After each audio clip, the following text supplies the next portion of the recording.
Muy buenas tardes a todos los televidentes que a esta hora se conectan con nosotros para estar en el café de la tarde. También saludamos a los que ingresan ya a nuestro Facebook Live Momento-24.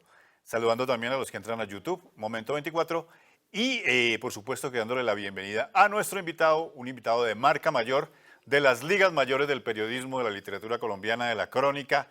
Y ahora pues vamos a ver un libro nuevo que está saliendo al mercado también y del que nos va a hablar nada menos y nada más que don Juan Gozaín, a quien ya tenemos conectado con nosotros.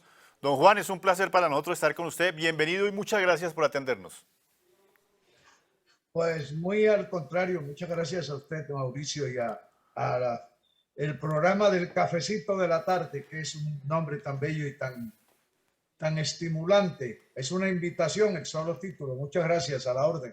Bueno, pues muy amable, don Juan, por estar con nosotros. Y la primera pregunta sería que nos diera como en sus épocas de las mañanas de la radio, un titular para hablar de este libro antes de desarrollarlo, de ver su perfil. ¿Cuál sería el titular para el libro que está saliendo al mercado, Colombia, de la pluma de Juan Gozaín, de la sordidez de las sombras al lado luminoso del país? ¿Cuál sería su titular?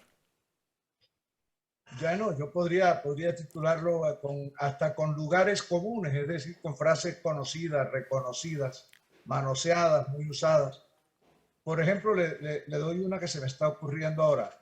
Podríamos poner de título: Luz y sombra de Colombia. Son los dos ángulos, los momentos tristes y los momentos cumbres del país. Bueno, de eso vamos a hablar precisamente y vamos a invitar a todos los televidentes para que vean el perfil de nuestro invitado del día de hoy, el maestro del periodismo y de la literatura, Juan Gozaín. Hoy un café con el reconocido periodista Juan Gozaín, quien durante sus más de 40 años de ejercicio periodístico colaboró en distintos medios escritos como los periódicos El Espectador, El Heraldo, El Tiempo, las revistas Semana y Caras, entre otros. Fue director por 27 años de RCN Noticias en RCN La Radio. En 2010 se retiró de la radio y se dedicó a la escritura. Es académico correspondiente por la Academia Colombiana de la Lengua, doctor honoris causa en Español y Literatura por el Consejo Superior de la Universidad de Córdoba y doctor honoris causa en Administración de Empresas por la Universidad Nueva Granada. Ha sido galardonado con el Premio Simón Bolívar y el CPB a la vida y obra de un periodista. Entre sus obras se cuentan las novelas La mala hierba, La balada de María Abdala, Al final del sueño, los libros de relatos Puro cuento, La memoria de Alcatraz, Las palabras más bellas, Diccionario de la vida, entre otros. Hoy nos presenta su más reciente libro, Colombia desde la pluma, de Juan Gozaín. Bueno, maestro Gozaín, hablemos del libro ya como tal. Reúne una serie de relatos, cómo se estructura, y hablemos precisamente de lo que nos decía usted, la luz y la sombra de este libro, de este país reflejado en ese libro. Bueno, mire, Mauricio, Colombia es un país de contrastes. No estoy descubriendo el agua tibia, ni mucho menos. Ajá. Eso lo sabe todo el mundo. Lo que es increíble, Mauricio, es que en este mundo, el mundo entero que es de contrastes, Colombia está más contrastada que el resto de los países. Colombia pasa de la alegría a la tristeza, del pánico, por ejemplo, por la violencia, al júbilo muy fácilmente. Mire esto, mire esto. El país está convencido, los colombianos creemos que la pandemia del coronavirus, la epidemia del coronavirus que estamos viviendo hace un año y medio, Ajá. es la peor plaga que nos ha caído encima. No, la peor plaga que nos ha caído encima es la corrupción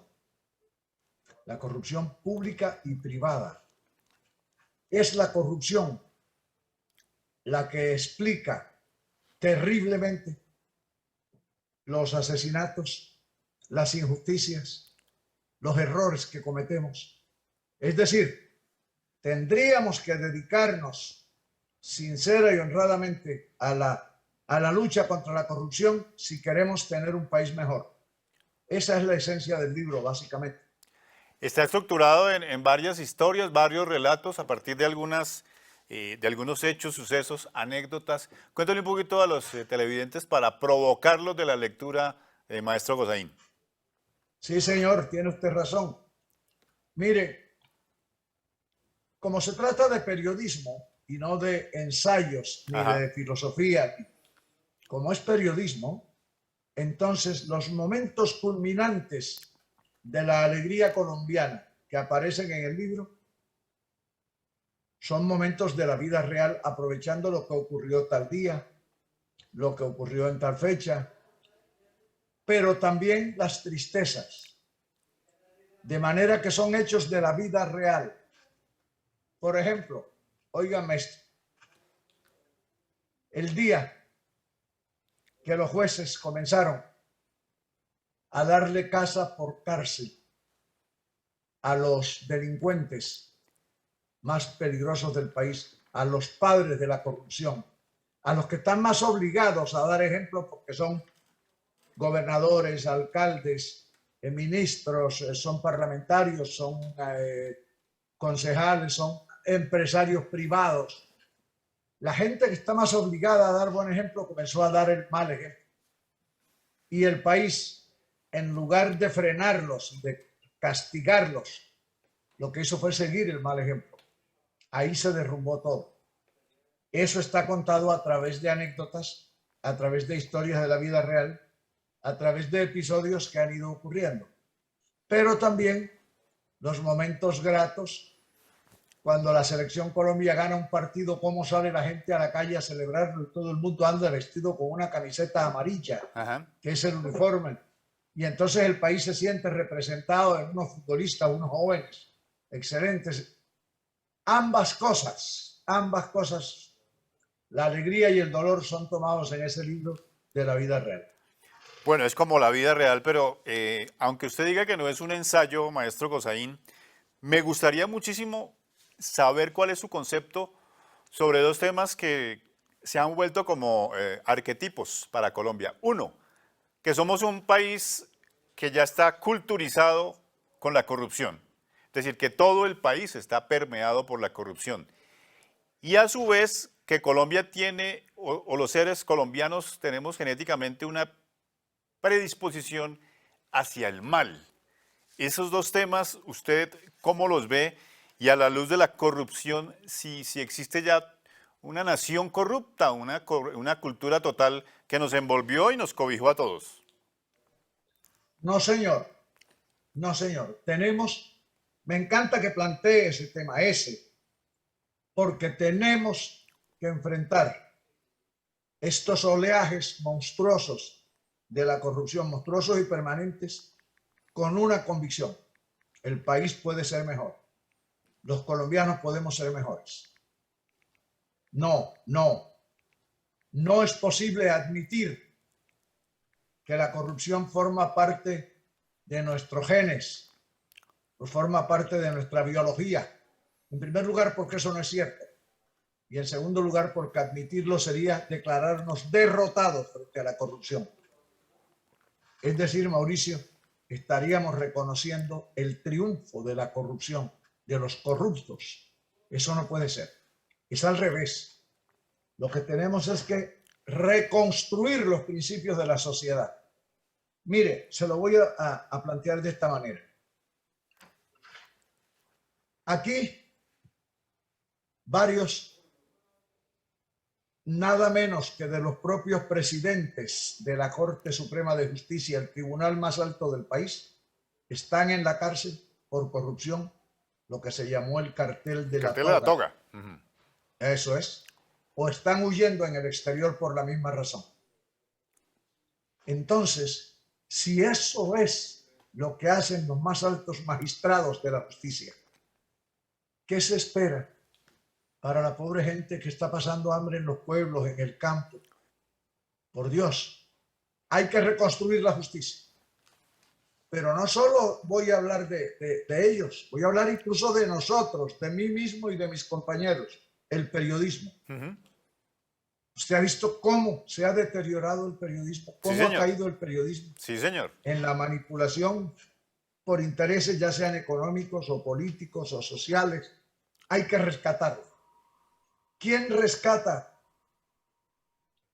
el periodismo y quién rescata la justicia y quién rescata los empresarios, la sociedad colombiana.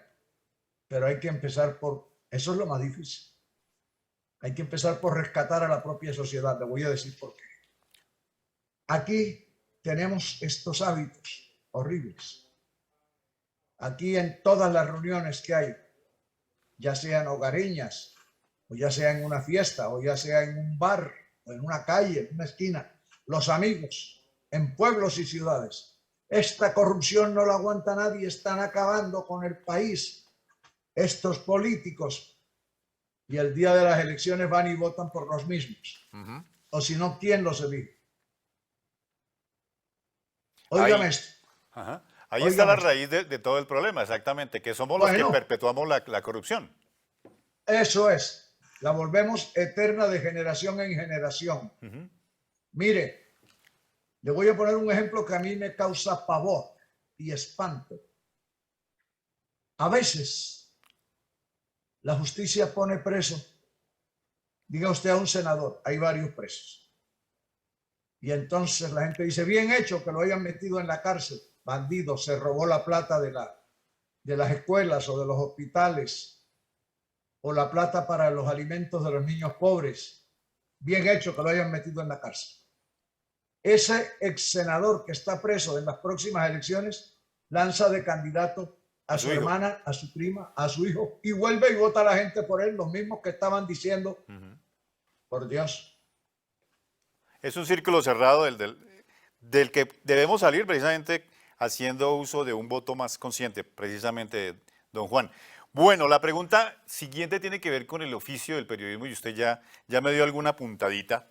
Y quería preguntarle precisamente para eso. Usted es maestro de una época del periodismo en donde el periodismo era, además de una vocación, era un servicio.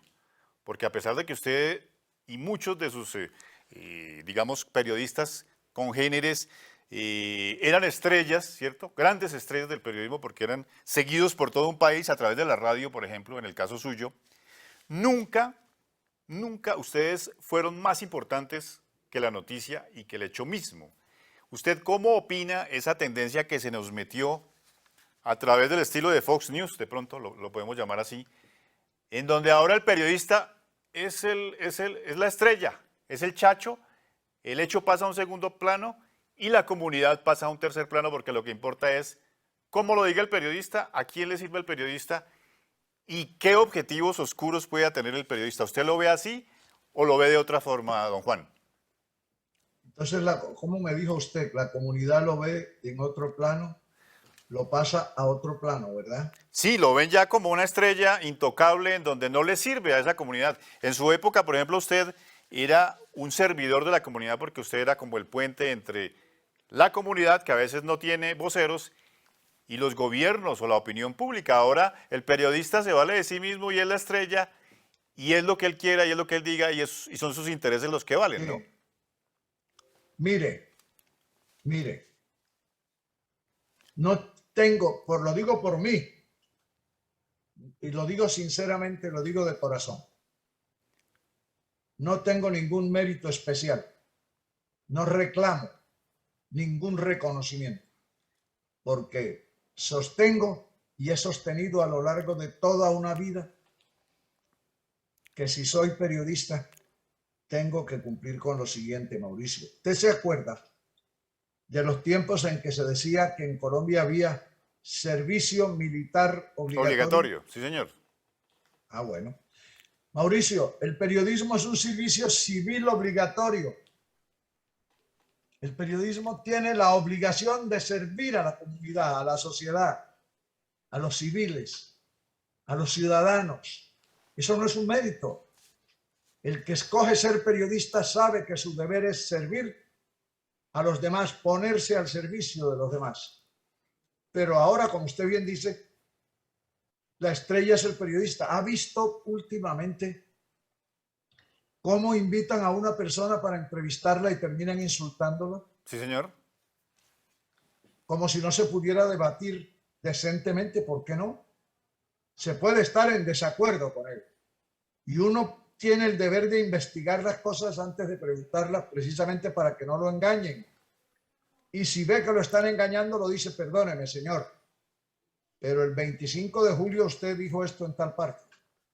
Lo que no puedes decir, óyeme, cállate, mentiroso, bellaco, eso no. Y eso es lo que estamos viendo. Eso es.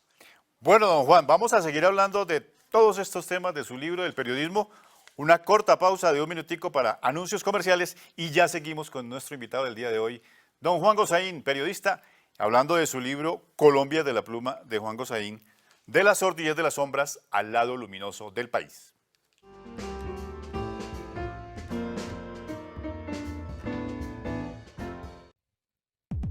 En esta edición número 111 de la revista Más que Ver. En portada, Freddy Beltrán, un comediante polifacético. EPA Colombia ahora va a vender ropa interior. Liz Pereira confirma su matrimonio con Ricardo Quevedo.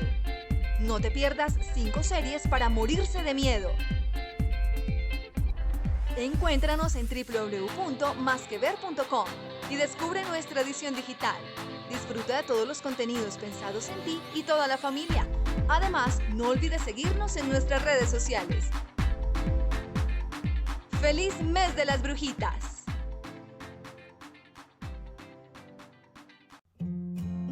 En Urbacer construimos ambientes limpios, saludables y sostenibles a través de servicios integrales en tratamiento y disposición de residuos municipales, limpieza de vías y zonas verdes públicas, diseño, construcción y operación de procesos y servicios para empresas e industrias, recolección, transporte y disposición final de residuos especiales, industriales y RCD, gestión y aprovechamiento de residuos y operación de rellenos sanitarios, administración y manejo de acueductos y alcantarillados. Más información en www.urbacer.co. Hoy transformamos el mañana. Vigilado Superservicios.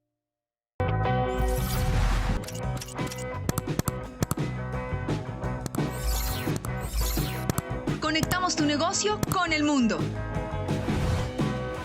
Internet a la medida. La solución ideal para administrar y fortalecer tu empresa.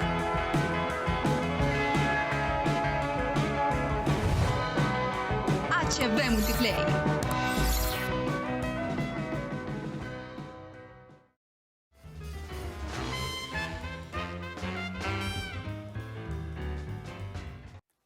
Seguimos en el Café de la Tarde con nuestro invitado del día de hoy, don Juan Gosaín, periodista, maestro del periodismo, escritor también, con el que estamos hablando del libro Colombia desde la pluma de Juan Gosaín, de la sordidez de las sombras al lado luminoso del país. Volvamos al libro, don Juan, para preguntarle cómo se siente, cuál es la impresión que le deja ya después de escrito y cuál puede ser la proyección que tenga en estos momentos el libro como tal aquí en nuestro país y en el exterior. Yo sueño, incluso cuando estoy despierto, sueño dormido y despierto con una ilusión que tengo. Que las historias que yo cuento en ese libro, ojalá pudieran servir para algo, para alguna cosita que contribuya a que la sociedad colombiana cambie su actitud, que contribuya a que tengamos unos colombianos mejores, unos seres humanos mejores, unos seres humanos que no patrocinemos la corrupción. Pero es que también hay otro elemento, no solo la corrupción. La corrupción, como le dije ya a Mauricio, es el virus más grave que nos ha tocado vivir, incluyendo el coronavirus. El coronavirus, sí. Pero hay otros. Yo creo que uno gravísimo que se ha desarrollado en estos últimos años es, obviamente, la virulencia, la violencia de unos contra otros. Yo sueño con un país en el que volvamos a ser como aquellos tiempos en que Pacho y Lucho, dos amigos, dejaban de verse 15 días y de pronto se encontraban en una esquina de su pueblo, de su ciudad, de su barrio. Y Pacho le decía, hola Lucho, ¿qué te habías hecho, mi hermano? Estabas perdido, caramba, la falta que me hiciste. Ahora se encuentran y lo primero que hace Pacho es preguntarle a Lucho, óyeme, ¿Tú eres petrista o uribista? Porque eso sí, vamos a ver cómo es la cosa. Y arranca la pelotera. Ya los colombianos no hablan, pelean. Mire, he conocido casos, incluso he visto algunos, que me han dejado espantado. Como decían los clásicos de la lengua española, patidifuso me han dejado. Patidifuso, sí, señor. Bueno, los velorios en los pueblos. Antiguamente, los velorios en los pueblos donde no hay una empresa funeraria, desde siempre se han venido haciendo en la casa del muerto. Y van los amigos y las gentes queridas y amables por las noches a hablar del muerto, a hablar bien, así te acuerdas cuando nuestro amigo, hombre, que se acaba de morir, aquí estamos en su velorio, ¿te acuerdas cuando fuimos con él a Bogotá aquella vez? Unas historias bellas. Ahora ya no respetan ni al pobre muerto. Exactamente. En el velorio Se dan plomo. arrancan por preguntar, ¿usted es uribista o es santista o es petrista? ¿Qué es lo que se ha imaginado? Porque conmigo si no viene, y el pobre muerto ahí en el ataúd, esperando que lo entierren al día siguiente y diciendo para sus adentros, bueno, y estos se van, ya no respetan ni que yo estoy aquí muerto. Sí, señor, ese es el país que nos ha tocado vivir y usted ha vivido por más de 45 años en el periodismo. Me gustaría preguntarle por su etapa en la prensa escrita. Usted trabajó en El Espectador, en El Heraldo, que es uno de los periódicos más importantes del Caribe colombiano, en El Tiempo, en Semana, en Caras. Pero ¿cuál cree usted que fue su sello, eso que lo distinguió a usted como periodista en el medio escrito, el que deja la huella para siempre en su vida en el periodismo colombiano? Mire, la vida fue muy generosa conmigo. El periodismo ha sido muy generoso conmigo. Óigame esto. Usted ha dicho que yo llevo ya más de 45 años en el periodismo. Llevo 52, para ser exactos. Yo comencé en 1969. Y la vida me premió desde el primer día. Desde el primero. Yo tenía, Mauricio, 20 años de edad cuando llegué a Bogotá a trabajar como periodista por primera vez en mi vida. 20 años exactos.